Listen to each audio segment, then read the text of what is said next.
नमस्ते सदावत्सले मातृभूमि। हम लोग चर्चा करने जा रहे हैं गोवा हाई कोर्ट के एक जजमेंट की। बड़ा खतरनाक जजमेंट है। गोवा हाई कोर्ट ने एक ऑर्डर किया है राज्य सरकार को या वहाँ की जो म्युनिसिपल कॉरपोरेशन है उसको एक आदेश दिया है। आदेश के समय कहा है कि मृत्यु मृत्यु की फिलॉसफी उन्होंने दी। मृत्यु मतलब death is the greatest equaliser of the world.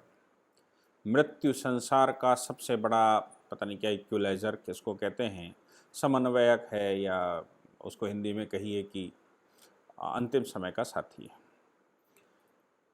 Goa में अब समझ में ये नहीं आ रहा कि जब वक्फ बोर्ड, पूरे देश में वक्फ काउंसिल बनी हुई है, वक्फ एक्ट बने हुए हैं, वक्फों ने, चाहे वो ज़रूर बात है कहीं फुल फ्लैश लागू नहीं हुए होंगे, ऐसा मानना है कि गोवा में वक्फ बोर्ड, वक्फ एक्ट फुल फ्लैश लागू नहीं है, लेकिन है। तो और इसको लेकर मुस्लिम कम्युनिटी, सेंट्रल वक्फ काउंसिल लगातार गोवा के चीफ मिनिस्टरों से बात करती रहती है कि सब फुल फ्लैश लागू करें, लेकिन वक्फों के कब्जे में प्रॉपर्टियां हैं। क्योंकि वक्फ की प्रॉपर्टी के लिए किसी राज्य में वक्फ एक्ट की आवश्यकता नहीं होती, वक्फ बोर्ड की आवश्यकता नहीं होती। वक्फ ऑटोमेटिकली, वक्फ एक बार हो जाती है वो अल्लाह की ज़मीन हो जाती है। जब वक्फ एक्ट नहीं थे, वक्फ बोर्ड नहीं थे, तब भी जो प्रॉपर्टियां हैं वो आज क्लेम कर रहा है वक्फ बोर्ड कि भाई ये तो अल्लाह के नाम पायस पर्पस से हो चुकी हैं, इसलिए अब ये प्रॉपर्टियां हैं। तो सवाल यहाँ पर क्या आया वो समझने की बात है। Honourable mister justice Mahesh Sunak, honourable mister justice Bharat Deshpande, इनकी दो जजों की बेंच थी। इस बेंच में जो केस आया वो ये आया कि साहब 2011 में, जिस समय कांग्रेस की सरकार हुआ करती थी गोवा में, उस समय एक ब्यूरल प्लेस एक्वायर किया गया था, यानी कि कब्रिस्तान के लिए कुछ ज़मीन एक्वायर की गई थी।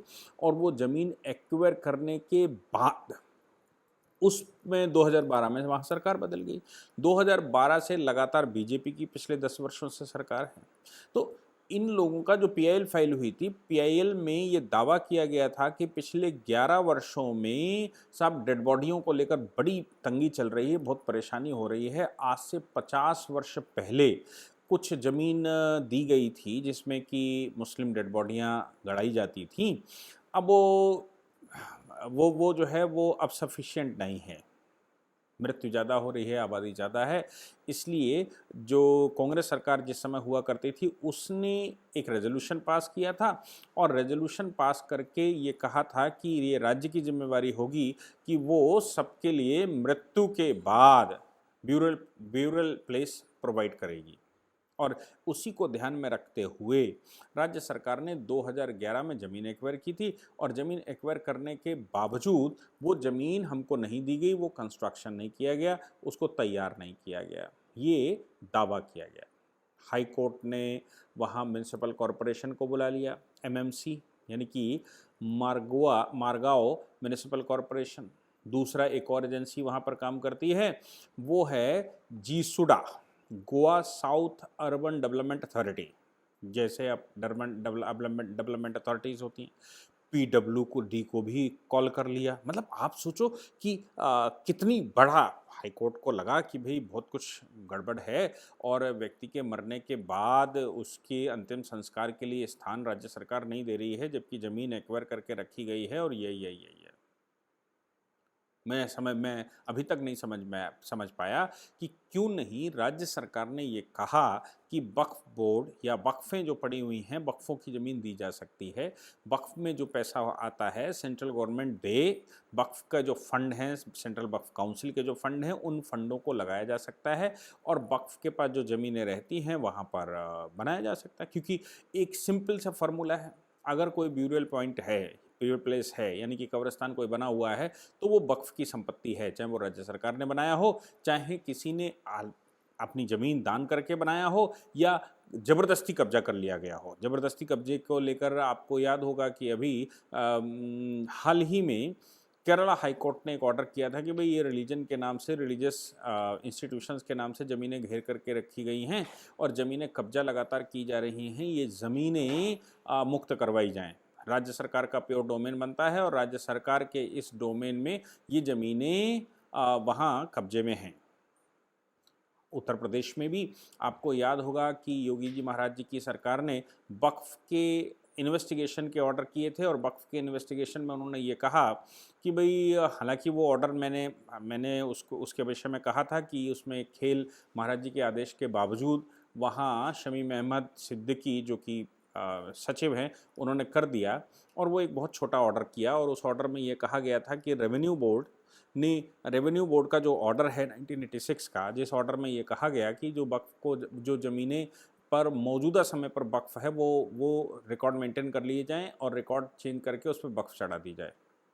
उस ऑर्डर को चैलेंज किया गया है और उस ऑर्डर को चैलेंज करते हुए उन प्लेसेस को जो सरकारी ज़मीनें हैं, चाहे वो बंजर की है, भीटा की है या वो किसी और पर्पस से की गई है, कोई पॉस्चर लैंड है, कोई और चारागाह है, ऐसा कोई ज़मीन है तो वो फिर वापस ली जाए।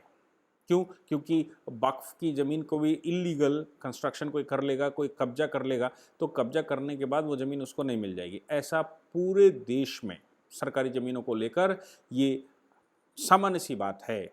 कहाँ बनाई है मस्जिद? नाले के ऊपर बना ली। वैसे तो नाला बड़ा ख़राब होता है, लेकिन नाले के ऊपर बना ली। कब्रिस्तान बना लिया नाले के ऊपर, या चलती हुई रोड के बीचों बीच में मज़ार बना ली, या कोई सरकारी ज़मीन पड़ी हुई है, कोई पार्क बना हुआ है, वहाँ पर कब्रिस्तान ज़बरदस्ती बना दिया, वहाँ मज़ार बना ली। कौन बोले क्या करे? ये राज्य के अधिकारियों की जिम्मेवारी बनती थी कि वो लगातार अपनी ज़मीन की सुरक्षा करें और इन विषयों पर कॉन्सेंट्रेट रहें। लेकिन राज्य के जो अधिकारी वर्ग है, जो कर्मचारी वर्ग है, उसके विषय में तो क्या कहा जाए, उसको कोई मतलब नहीं। उसको सिर्फ ये लगता है कि सुबह मैं उठा हूँ हाथ जोड़कर भगवान के, और शाम को सोते समय वो हाथ जोड़कर लेटता कहता आज कोई लकड़ी नहीं आई, बस ऐसा कर दीजिए और कम से कम 60 साल की उम्र मेरी पार हो जाए, तब तक मुझे कोई लकड़ी ना मिले, बस इतना भगवान की कृपा हम पर बनी रहे तो अपना ठीक ठाक हो जाएगा। बाकी क्या चल रहा है, क्या हो रहा है, कोई मतलब नहीं। हालांकि वक्फ बोर्ड को लेकर अब सुप्रीम कोर्ट, हाई कोर्ट लगातार कुछ न कुछ ऑर्डर, जैसे जैसे उनके पास केस आते जा रहे हैं वैसे वैसे ऑर्डर भी होते ही जा रहे हैं। फिर भी वक्फ एक्ट, सेंट्रल वक्फ एक्ट इतना ऑटोनॉमस पावर दिए हुए है कि क्लेम कर लीजिए, क्लेम करने के बाद उस पर सर्वे करवा लीजिए, सर्वे के लोग भी वही आपके ही होंगे और सर्वे करवा लीजिए, उसके बाद डिस्ट्रिक्ट मजिस्ट्रेट को ऑर्डर कर दीजिए, डिस्ट्रिक्ट मजिस्ट्रेट बाउंड हो जाएगा वो ज़मीन चढ़ाने के लिए, वो ज़मीन आपको देने के लिए। फिर वक्फ ट्रिब्यूनल में क्लेम करिए जाके, वक्फ ट्रिब्यूनल सुनता नहीं क्योंकि वक्फ ट्रिब्यूनल उनका ही बना हुआ है। उसके बाद हाई कोर्ट जाइए, कितने लोग ऐसे हैं जो हाई कोर्ट जा सकते हैं, कितने लोग ऐसे हैं जो वहाँ लड़ाई कर सकते हैं, कितने लोग ऐसे हैं जिनकी ज़मीन पर कब्रिस्तान बना दिया गया है, वो कब्रें खोद कर फेंक देंगे या निकाल देंगे। ये बहुत बड़ी समस्या है। ये prevention is better than cure.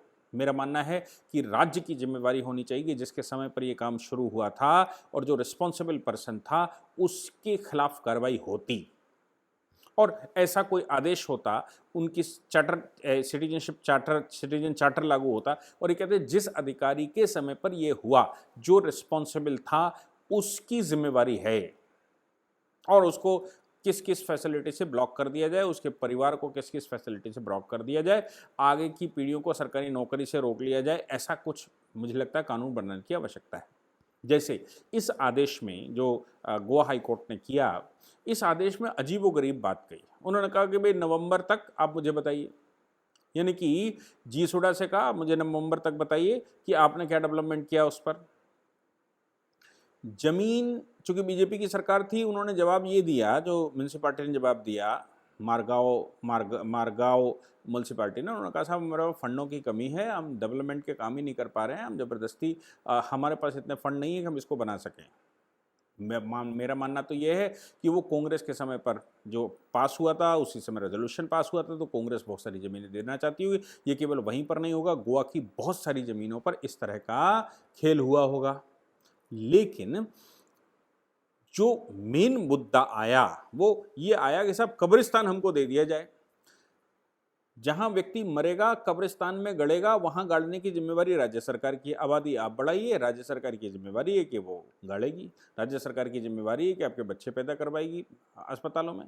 बच्चे आप जबरदस्ती कह दें कि ऊपर वाले ने तो भाई रिस्ट्रिक्शन लगाए नहीं है और कंडोम का तो इस्तेमाल हमारे यहाँ होता नहीं है और वो तो हलाल है, वो तो हराम है, और कंडोम हराम है, इसलिए बच्चे जो निकलते हैं वो ऊपर वाले की देन है, और वो ऊपर वाले की देन है तो आबादी बढ़ रही है। फिर राज्य से कहिए आप बच्चे ज़्यादा पैदा करते हैं तो वो पढ़ते लिखते नहीं हैं, कुछ काम धंधा ऐसा नहीं करते हैं, जो टैक्स वैक्स का भी कोई व्यवस्था नहीं कर पाते, वो राज्य के ऊपर बोझ बन जाते हैं। फिर आप राज्य से कहिए कि इनकी व्यवस्था करिए, घर रहने की व्यवस्था करिए, खाने की व्यवस्था करिए, पढ़ाई की व्यवस्था करिए, और पढ़ाई की व्यवस्था राज्य सरकार करेगी तो आप मदरसे में उसको पढ़ाएंगे, क्योंकि आपने तो वो पढ़ानी नहीं है, उसको आधुनिक शिक्षा देनी नहीं।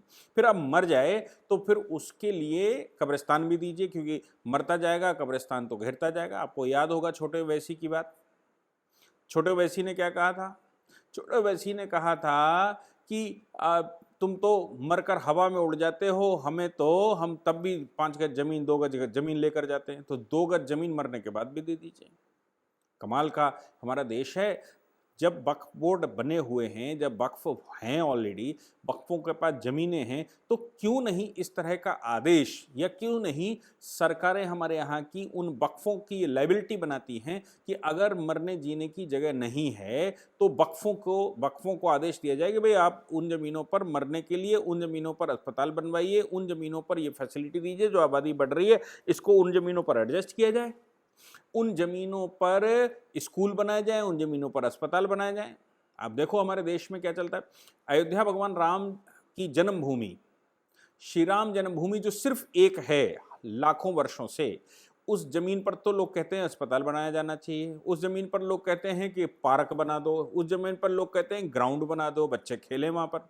लेकिन जो जमीनें जबरदस्ती का ये खेल चल रहा है हमारे देश में, उसको लेकर कोई संजीदगी नहीं है, उसका कोई डेवलपमेंट में रोल नहीं है। वो तो अल्लाह की जमीन हो गई, वो तो अल्लाह उस पर काबिज हो जाएंगे। अल्लाह के पास और कोई ज़मीन नहीं है, इसलिए साहब उन्होंने घोषित कर दी ये तो अल्लाह के लिए हो गई, अल्लाह की ज़मीन, मतलब बात खत्म हो गई। उस पर राज्य सरकारें भी नहीं आ सकती, उसमें केंद्र सरकार भी नहीं आ सकती, सरकारी अतिक्रमण भी नहीं हो सकता, और कोई व्यक्ति तो छोड़ दीजिए, अल्लाह की ज़मीन पर कौन घुसेगा। ये सब चल रहा है हमारे देश में, वक्फों का खेल। पाकिस्तान के बनने के बावजूद, पाकिस्तान बना 1947 में, पाकिस्तान बनने के पीछे की रणनीति ही यही थी कि एक 10-10.5 लाख स्क्वायर किलोमीटर ज़मीन भी ले गए, 1.25 लाख स्क्वायर किलोमीटर ज़मीन पर उन्होंने जम्मू कश्मीर पर हमला करके कब्जा कर लिया, बाकी ज़मीन इंक्रोचमेंट करके कर ली, कुछ बेरूबरी जैसे समझौते नेहरू जी ने करके ज़मीन उनको दे दी, और बाद में जो भारत में ज़मीन थी वो भी खाली नहीं हुई, और सरकारी ज़मीनें जो बाकी पड़ी हुई थी उन सरकारी ज़मीनों पर सब जबरदस्ती के कब्जे हो गए, और कब्जे होने के बाद वक्फ ने उस पर क्लेम कर दिया, वो भी हो गया। ज़मीनें खाली भी नहीं हुई, सरकारी ज़मीन पर कब्जा भी हो रहा, प्राइवेट ज़मीनों पर भी कब्जा हो रहा। किसी के खेत के बगल में थोड़ा सा तालाब पड़ा है, उस तालाब में उन्होंने साहब कब्र गाड़ दी, उस तालाब में साहब उन्होंने वो बना दिया कोई स्ट्रक्चर, और अगर अगरबत्ती लगानी शुरू कर दी और कह दिया साहब ये तो मज़ार है। कमाल का हमारा देश है, और रिस्पॉन्सिबिलिटी किसी की नहीं। ऊपर से माननीय न्यायालय ये कह रहा है कि 29 नवंबर तक, राज्य सरकार को उन्होंने कहा, 29 जीसोड़ा को कहा 29 नवंबर तक हमको खबर दीजिए, और जो इसमें अधिकारी, अगर ये ब्यूरल पॉइंट बनकर नहीं आता है, इसकी पूरी तैयारी नहीं होती है, इस पर कब्र गाड़ने के लिए पूरी तैयारी नहीं की जाती है, या उसको तैयार करके नहीं दिया जाता है, तो फिर हमें बताइए कि इस पर रिस्पॉन्सिबल पर्सन कौन है। मेंबर सेक्रेटरी इसके हमारे अदालत में प्रेजेंट हों और वो बताएं कि इसके पीछे की रिस्पॉन्सिबिलिटी किसकी बनती है, और अगर वो जिसको बताते हैं सुपरिटेंडेंट इंजीनियर पीडब्ल्यूडी का, उसको भी बोल दिया, मतलब कितने लोगों को बोल दिया कि अगर आपके यहाँ कोई जिसकी रिस्पॉन्सिबिलिटी बनती थी उसको बनाने की, वो अगर नहीं बनाता तो हमको बताइए, हम उसके खिलाफ एक्शन लेंगे। ये हमारे देश में क्या चल रहा है। माननीय न्यायालय ने आदेश किया है, उनके सामने क्या तस्वीर पेश की गई मुझे पता नहीं, लेकिन राज्य सरकार को तो इस मुकदमे को सही से लड़ना चाहिए था। राज्य सरकार को तो वक्फों का खेल को खोलना चाहिए था। राज्य सरकार को कहना चाहिए साहब ये अभी हम इसको अलॉट कर देंगे, अलॉट करने के बाद ये भी वक्फ इस पर कब्जा कर लेगा, वक्फ कब्जा करने के बाद इसको वक्फ पे किसी को अलॉट कर देगा, और फिर इस पर बिल्डिंगें दुकानें बना लेगा बाहर, और अंदर थोड़ी सी जगह रह जाएगी, और फिर थोड़े दिन बाद कहेंगे कि साहब हमें नई जगह दे दो। 50 वर्ष पहले अगर जगह दी गई थी, वो कब्रिस्तान ऑलरेडी बना हुआ है, तो ऐसा तो नहीं है कि जहाँ पर कब्र गाड़ी गई हो वहाँ दोबारा नहीं गाड़ी जा सकती, वहाँ दोबारा तिबारा चौबारा गाड़ी जा सकती है। तो कब्रें जहाँ पर हैं, जहाँ कब्र बना दी गई हैं, वहाँ पर दोबारा कब्र गाड़ कर गड्ढा खोद कर गाड़ी जा सकती है, क्यों नहीं गाड़ी जा सकती। अब नई जगह हमेशा के लिए चाहिए, तो फिर ये तो बहुत बड़ी समस्या है ना हमारे देश के लिए। मुझे लगता है कि इस विषय पर पूरे देश को विचार करना पड़ेगा, मुस्लिम कम्युनिटी को भी ये सोचना पड़ेगा कि इस प्रकार से अतिक्रमण करके देश को किस रास्ते पर ले जाना चाहते हैं। अब बात यहाँ पर आती है कि यहाँ भारत में लोग मुस्लिम कम्युनिटी के खिलाफ गलत तरीके से सोचते हैं, माइनॉरिटी को पता नहीं क्या सोच कर रखते हैं, इनटॉलरेबल हैं, यानी कि टॉलरेट नहीं करते मुसलमानों को, ऐसा तमाम तरह के ह्यूमन राइट वाले संसार भर में ये चिल्लाते घूम रहे हैं। अब ऐसी अगर काम होंगे, मज़ारें बनेंगी, ज़बरदस्ती के मदरसे बनेंगे, ज़बरदस्ती के कब्रिस्तान बनेंगे, ज़बरदस्ती ज़मीनें कब्जा करके रखी जाएंगी और ज़मीनों पर इलीगल तरीके से सरकारी ज़मीनें कब्जा की जाएंगी, प्राइवेट ज़मीनें कब्जा की जाएंगी, मंदिरों का इंक्रोचमेंट होगा, तो फिर बताइए कि समाज क्यों ना भड़के। ये जिम्मेवारी मुस्लिम समाज की स्वयं से बनती है कि वो मेजॉरिटी को ना भड़काए, मेजोरिटी के साथ नाइंसाफ़ी ना होने दे और इनिशिएट ना करे। सरकारों की जिम्मेवारी भी बनती है कि माइनॉरिटी के खिलाफ जो गुस्सा पैदा होता है लोगों का इन हरकतों की वजह से, वो गुस्सा पैदा ना हो पावे। आप इंसाफ करिए, आप लॉ एंड ऑर्डर मेंटेन करिए, आप ये लाउड स्पीकर बंद करवाइए, आप ये दुनिया भर के जो रोडों पर बैठ कर नमाजें पढ़ी जाती हैं उनको बंद करवाइए। अगर आप नहीं करवा सकते तो क्यों, किस लिए सरकार है, लॉ एंड ऑर्डर किस लिए आप मेंटेन कर रहे हैं, आपको जिम्मेवारी किसने दे दी।